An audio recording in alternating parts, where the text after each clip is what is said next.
दोस्तों, आज मैं एक इम्पॉर्टेंट टॉपिक पर एक वीडियो लेकर आया हूं और जब से मैं वीडियो बना रहा हूं ऑप्शन व्हील स्ट्रेटेजी पर, तो हमेशा almost every day, in spite of my telling them that it is a investment strategy, इसमें ज़्यादा चिंता करने की जरूरत नहीं, ज़्यादा एडजस्टमेंट करने की जरूरत नहीं, फिर भी लोग ये पूछते हैं तो मार्केट अगर गिर जाता है, अपना जो कैश सिक्योर्ड पुट है जिसे मैं सीएसपी कहता हूं, उसमें लॉस हो जाए तो क्या करना है।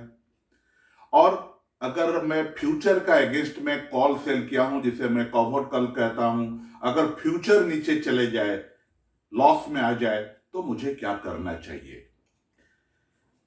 देखिए दोस्तों, मैं रिपीटेडली ये कह चुका हूं, option wheel strategy is not a speculative trading strategy, it is an investment strategy. आपको एक एग्जांपल देता हूं, शायद आपको समझ में आ जाएगा। मान लीजिए आपके पास हाउस एचडीएफसी बैंक का 1400 रुपीज में 500 शेयर है और अभी मार्केट जैसा हुआ है, मान लीजिए 1-2 हजार पॉइंट निफ्टी डाउन हो जाता है और जो एचडीएफसी बैंक आप जो 1400 रुपया में खरीदे थे वो 1100 रुपया या 1000 रुपया हो जाता है, तब आप क्या करेंगे। इस सवाल का जवाब अगर आपको पता है तो कहिए मुझे। उसका एक दो जवाब हो सकता है। एक है, ये बहुत अच्छा शेयर मैं खरीदा हूं, नीचे आ गया अभी तो कोई चिंता नहीं, मैं उसे अपने पोर्टफोलियो में रखूंगा। या आप मुझे यह भी कह सकते हैं कि अब इतने नीचे आ गया, 400 पॉइंट नीचे आ गया, करीब 30% डाउन हो गया, तो मैं और कुछ शेयर्स ऐड कर लूंगा। सिमिलरली अगर आपके पास म्यूचुअल फंड है, आप एसआईपी करते जा रहे हो, मार्केट 2000-3000 पॉइंट गिर गया, तो आप करते हो क्या हो। अगर आप पैनिक में अपना शेयर या म्यूचुअल फंड बेच देते हो, तो मैं यही कहना चाहूंगा कि आप इस ऑप्शन व्हील स्ट्रेटेजी को ना करें, समझने की कोशिश ही मत कीजिए, वीडियो देखना बंद कर दीजिए, कोई जरूरत नहीं, क्योंकि you do not have the temperament to accept the fact the market can go up and go down. It has to go down because that is how market work. आप मार्केट से ज्यादा स्मार्ट नहीं हो सकते हो, ना मैं हो सकता हूं या कोई और हो सकता है। तो हमें क्या करना चाहिए कि हमें सिर्फ इतना ध्यान देना चाहिए कि जो भी हम कर रहे हैं, जो भी हम इन्वेस्टमेंट कर रहे हैं, हम ऐसे शेयर्स में करें जिसका year after year growth prospects अच्छा रहा हो, जिसका मैनेजमेंट अच्छा रहा हो, और ऑप्शन व्हील स्ट्रेटेजी के लिए उसका जो ऑप्शन डेरिवेटिव जो ट्रेड्स है, जो ऑप्शन है इधर कॉल और पुट, वो लिक्विड हो। और कई सारे पॉइंट्स हैं जिसे मैं अपने पुराने वीडियोस में बोल चुका हूं। तो आज का ये टॉपिक है, अगर आपका फ्यूचर और सीएसपी लॉस में आ जाते हैं तो आपको कैसा स्ट्रेटेजी करके अगला ट्रेड करना है, यही सब्जेक्ट के ऊपर मैं बात करूंगा। लेकिन उससे पहले मैं यही कहना चाहूंगा, अगर आपको मेरे ट्रेड्स के बारे में जानना है, जो कि मैं हमेशा ट्विटर में और टेलीग्राम में पोस्ट करता हूं, तो आप मेरे ट्विटर और मेरे टेलीग्राम में जुड़ सकते हो। तो मैं अपना हर एक ट्रेड जब एंट्री करता हूं और जब एग्जिट करता हूं तो जरूर देता हूं। प्रॉफिट होता है, लॉस होता है, स्क्रीनशॉट के साथ देता हूं। तो इसके लिए, इसीलिए कि ट्रांसपेरेंसी बना रहे। और एक रिक्वेस्ट करूंगा, अगर इस वीडियो को आप लाइक करते हो तो इसको रीट्वीट करना ना भूले, शेयर करना ना भूले। Thank you. तो चलिए सब्जेक्ट के ऊपर। आज का सब्जेक्ट में मैं दो ट्रेड का एग्जांपल आपके साथ सामने लेकर आया हूं। एक है फ्यूचर का, जो कि मेरा लॉस हो चुका है, और दूसरा है एक कैश सिक्योर्ड पुट जिसे मैं सेल किया था, वो इन द मनी हो चुका है। तो इस दोनों चीजों में मैंने क्या किया, क्या स्ट्रेटेजी अपनाया, मैं अपना अगला ट्रेड कैसा किया, उसके बारे में मैं आपको बताने जा रहा हूं। तो ये रहा पहला स्लाइड। आप इसमें देख सकते हैं there are 3 trades for January series.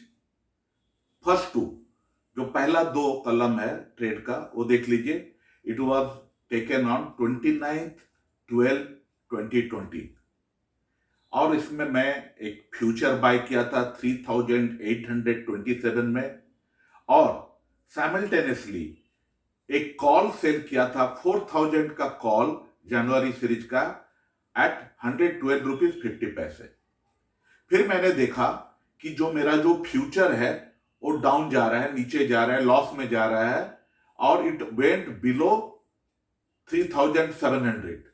जब इतना नीचे चला गया, then what I did on 19 January, जो मेरा 4000 का कॉल था उसको मैं स्क्वायर अप किया 16 रुपीज 50 पैसे में और उसी समय मैं 3800 कॉल 36 रुपीज 60 पैसे में सेल किया। 16 रुपया 50 में बाय किया, 36 रुपया 50 में, सॉरी 36 रुपया 60 पैसा में मैं सेल किया। तो इसमें 20 रुपीज का एडवांटेज मुझे मिला, जिसको आज सवेरे, क्योंकि कल है एक्सपायरी डे, मैं एक्सपायरी डे तक रुकना नहीं चाहा। यद्यपि कल डेविस लैब का रिजल्ट आने वाला है, लेकिन बिकॉज मार्केट गिर रहा था, उसे देखते हुए मैं सोचा कि इसको मैं दोनों जो ट्रेड ओपन है स्क्वायर अप कर दूं। तो मेरा जो फ्यूचर था, जो मैं खरीदा था 3827, उसको मैं स्क्वायर अप कर पाया 3531 ओनली। इसमें मेरा लॉस रहा 59,200, जो कि पर शेयर लॉस है 296 रुपीज का। ये सब डिटेल स्लाइड में आप देख सकते हो। देन मेरा जो 3800 का कॉल था उसको मैं स्क्वायर अप किया 1 रुपया 60 पैसा में, यानी मेरे को 7000 रुपया का प्रॉफिट हुआ एंड पर शेयर इट वाज 35 रुपीज। तो मेरा टोटल प्रॉफिट पर शेयर कितना रहा 131 रुपीज।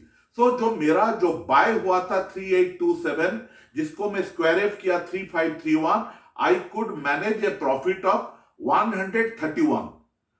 तो there was still a loss. आगे देखते हैं नेक्स्ट स्लाइड। 3827, जैसा कि मैंने कहा, ये मेरा ओरिजिनल बाय था।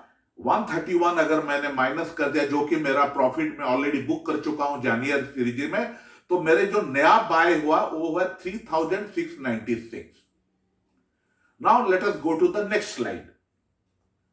अब देखिए जनवरी का जो मैं सेल किया 3531 में, लेकिन मेरा बाय कॉस्ट है 3696 रुपीज। सो मेरा कैरी फॉरवर्ड लॉस कितना हुआ 165 रुपीज पर शेयर। 165 रुपीज मेरे को फरवरी सीरीज के लिए मेरा लॉस कैरी फॉरवर्ड हो गया।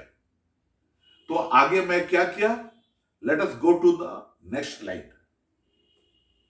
अब देखिए आज 27 तारीख है। 27 तारीख को मैं डेविस लैब का फ्यूचर जैसे खरीदा 3538 में। ये प्रीमियम देना पड़ा। आप मुझे पूछ सकते हो आप फ्यूचर क्यों लिए, आप कैश में भी ले सकते थे, बट मैं देखा कि I am quite bullish in this trade Divi's lab में। That is one point number 1 and point number 2, by buying 200 shares मेरे को काफी ज्यादा एसटीटी देना पड़ता। तो ये दोनों चीज को देखते हुए मैं यही डिसाइड किया कि मैं फरवरी महीना का जो फ्यूचर है उसको मैं खरीद लूं। तो उसको मैं खरीदा 3538, 200 उसका लॉट है 200, और साइमल्टेनियसली मैं 3800 का जो कॉल है फरवरी का, उसको मैं 95 रुपीज में सेल किया। शायद में और नीचे आने से मुझे थोड़ा ज्यादा प्रीमियम मिल सकता था, but I decided against it, क्योंकि कल डेविस लैब का यानी कि 28 तारीख को डेविस लैब का रिजल्ट आने वाले हैं। I am expecting it is to be good, it has to be good, because market down है। हो सकता है कि मार्केट ऊपर ना जाए, लेकिन long term it will definitely go, because result I almost sure that result should be good. बुरा आ जाए तो अलग बात है। तो इसी के चलते तो मैं 3800 का मैं कॉल सेल किया, नॉट 3700 और 3600। तो इसके बाद क्या हुआ, जैसा कि आप देखते हैं राइट साइड कॉर्नर नीचे दिखा है फाइनल पोजीशन। मेरा कैरी फॉरवर्ड लॉस था 165। अब मैं प्रीमियम सेल करके मुझे 95 रुपीज मिला। तो अभी भी 70 रुपया का मुझे लॉस है, जो कि मुझे शायद अगर मार्केट आज का दिन में जहां है अगर वहां को वहां रह गया या नीचे गया तो वो loss plus this 70 rupees will be carried forward to for the month of March series. लेकिन मैं सोचता हूं अगर मार्केट 3538 से 3800 तक भी पूरा ना पहुंचे, अगर 100 पॉइंट भी आ गया तो आई विल बी इन प्रॉफिट। तो उसके लिए मुझे इंतजार करना पड़ेगा फरवरी महीना का एक्सपायरी वीक को। फरवरी महीना में एक्सपायरी डेट है 25 फरवरी 2021। तो इसके बीच में कुछ भी हो जाए शायद मुझे उतना प्रॉफिट ना होगा। हाँ, अगर कॉल मेरा इन द मनी हो गया तो उस समय मैं प्रॉफिट होगा, that time I may take a call. Otherwise मैं कुल्ली इंतजार करूंगा 25 फरवरी तक। तो ये रहा जो फ्यूचर में जब लॉस हुआ तो मैं कैसा कॉल नेक्स्ट सीरीज का सेल किया और कैसा मैं नेक्स्ट सीरीज का फ्यूचर बाय किया। So this is what I did. I hope this is clear to you. And in case आपका भी ऐसे कोई फ्यूचर में अगर लॉस हुआ है, you have to do something like this. आपको कैलकुलेशन करके इसको रखना जरूरी है, क्योंकि otherwise you will not be knowing आपका एग्जैक्ट लॉस कितना आप कैरी फॉरवर्ड कर रहे हो।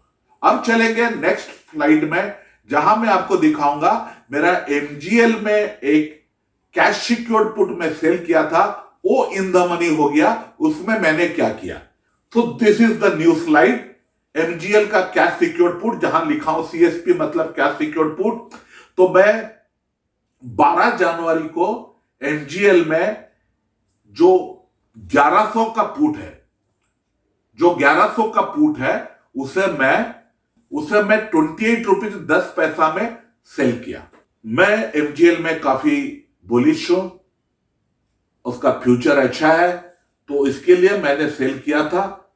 लेकिन ये शेयर थोड़े दिन का बाद नीचे आना शुरू हो गया और कंटिन्यूअसली नीचे रहा। आज एक मौका आया था, this share went up to 1075। उस समय प्रीमियम भी अच्छा, मेरा जो गैप है थोड़ा कम हो गया था, लेकिन फिर मैं थोड़ा देर इंतजार करता रहा। मैं सोचा शायद ऊपर आ जाएगा क्योंकि कल तक टाइम है, लेकिन देखा कि धीरे धीरे एमजीएल का जो स्पॉट प्राइस है वो नीचे नीचे जाता रहा।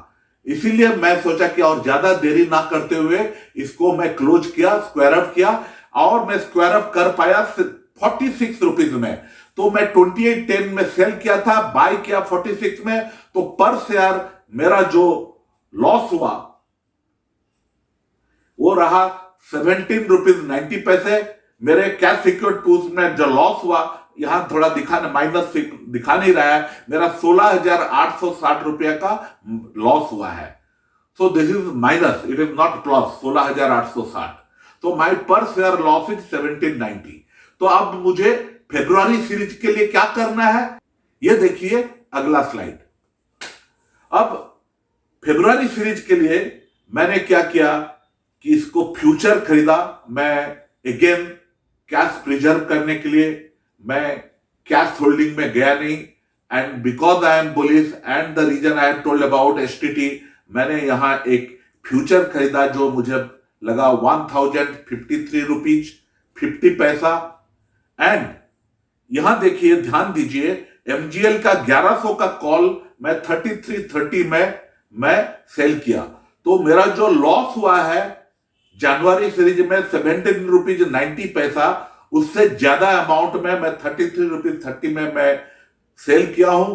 अगर मार्केट 1053 के आसपास भी रहा तो ये जो 3330 में मैं सेल किया हूं एमजीएल का फरवरी सीरीज में कॉल, तो जो मेरा जनवरी का लॉस है उसको मिटाकर प्रॉफिट में आ जाएगा।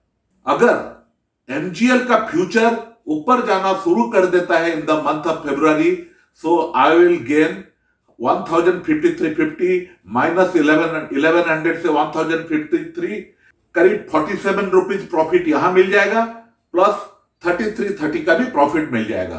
तो ये मेरे प्लान में है, क्या होगा देखा जाएगा। लेकिन दिस इज द वे, जब सीएसपी इन द मनी होता है तो जो दो चॉइस होता है, आप कैश में खरीद सकते हो शेयर या फ्यूचर में आप रोल ओवर कर सकता है। मैं रोल ओवर करने को प्रीफर किया, जिसका कारण मैं बता चुका हूं। तो देखते हैं फरवरी सीरीज में क्या होता है, both in my Divi's lab and MGL में, महानगर गैस लिमिटेड में। तो आई बिलीव दैट ऐसा करके we can continue our trade, because I believe my share selection has been good, so I will be continuing to be there. मुझे 2 महीना लगे, 3 महीना लगे, 4 महीना रहे, मुझे पूरा विश्वास है both the shares will give me profit and I will let you know, क्योंकि every month I come out with my monthly review report. मेरा मंथली रिव्यू का वीडियो आता है, उसमें आप देखेंगे ऑल माय ट्रेड्स। मेरा ट्रांसपेरेंसी रहता है, मैं कई चीज जो लॉस होता है इसको छुपाने का कोई बात नहीं, मैं दिखाता हूं सो दैट इसमें जानकारी बढ़े, अननेसेसरी पैनिक होने का जरूरत नहीं। हाँ, एक चीज मैं और भी करता हूं, मैं प्रोटेक्टिव पुट बाय करता हूं। मैं प्रोटेक्टेड पुट निफ्टी में भी बाय किया हूं और बैंक निफ्टी में भी बाय किया हूं, जो कि अगर मार्केट काफी गिर जाए तो मुझे उसमें से कुछ फायदा हो जाएगा। 100% प्रॉफिट होता नहीं है प्रोटेक्टिव पुट से, लेकिन अच्छी खासी प्रोटेक्शन मिल जाता है उसमें।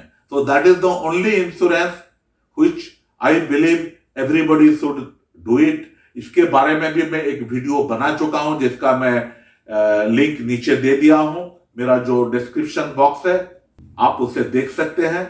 और अंत में मैं यही कहूंगा, इस वीडियो में जो मैं स्ट्रेटेजी बताया हूं, ये आपको कैसा लगा मुझे बताइए। अगर कोई क्वेरी है तो मुझे पूछिए। आप कहां पूछ सकते हैं मुझे? आप अपना टेलीग्राम में पूछ सकते हैं, आप मुझे पूछ सकते हैं अपने ट्विटर अकाउंट से, आप सबसे बढ़िया है यूट्यूब का जो नीचे कमेंट बॉक्स है, वहां भी मुझे सवाल कर सकते हैं। Normally I try to answer all the genuine query, जो कि रिपीट बहुत ज्यादा नहीं होता है, वैसा क्वेरी का मैं जरूर रिप्लाई देता हूं। तो मैं फिर एक बार आप सबको मेरे चैनल को सब्सक्राइब करने के लिए, शेयर करने के लिए, लाइक करने के लिए रिक्वेस्ट करते हुए आपसे विदा लेता हूं। नमस्कार।